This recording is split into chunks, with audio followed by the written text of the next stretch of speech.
একটা হলো যে আপনি ধার্মিক মানুষ, আপনি ইসলামের আইন অনুযায়ী সৎ পথে চলতে চান, এই অঙ্গীকার করতে পারেন। কিন্তু ধর্মকে ব্যবহার করে জিতা মানে ভোটে কাজে লাগানো, এটা তো আচরণবিধির বাইরে যায় জিনিস। একবার তো জান্নাতের টিকিট, জান্নাতের কার্ড বিক্রি করার কথা শুনলাম, আবার এখন শুনতে পাচ্ছি বিকাশ, কেউ কেউ বলছে এই দল হচ্ছে বিকাশ দল। বিকাশ মানে কি? বিকাশ মানে তো আমাদের ডেভেলপমেন্ট, আরেকটা হচ্ছে বিকাশের টাকা পাঠানো যায়।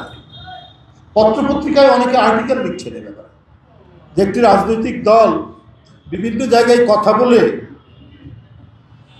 বলছেন যে আমাদের জন্য কাজ করো, আমি আপনার নাম্বার, বিকাশ নাম্বারটা দিন, আমরা সেখানে কিছু পাঠিয়ে দেব।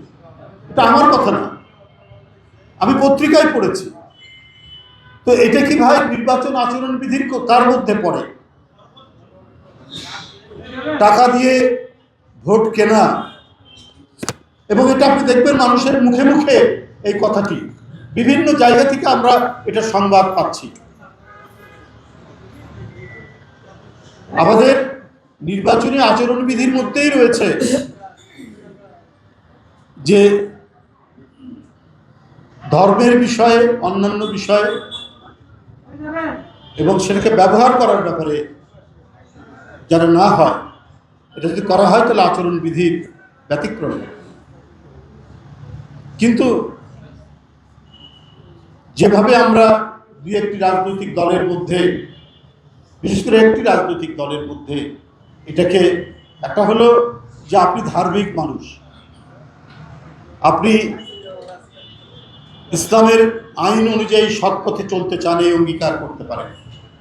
কিন্তু ধর্মকে ব্যবহার করে জিতা মানে ভোটে কাজে লাগানো, এটা তো আচরণবিধির বাইরে যায় জিনিস। তো আমি মনে করি যে প্রথমেই যে কথাটা বলেছি, যে নিজেরা আগে সংযত হন,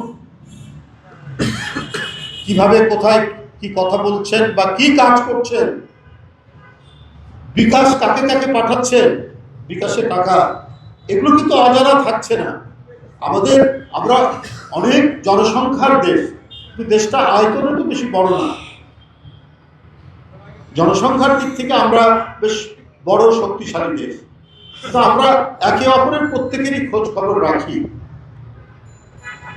এটা মাথায় রেখেই আমি মনে করব যে যারা অহেতুক বিএনপির বিরুদ্ধে বিভ্রান্তি তৈরি করার জন্য কথা বলছেন, তারা এই বিষয়গুলো লক্ষ্য রেখে সতর্ক থেকে কথা বলবে, যাতে বড় ধরনের ভুলের মধ্যে পড়ে আপনাদের কোনো বড় ধরনের আইনের বরখেলাপ না হয়।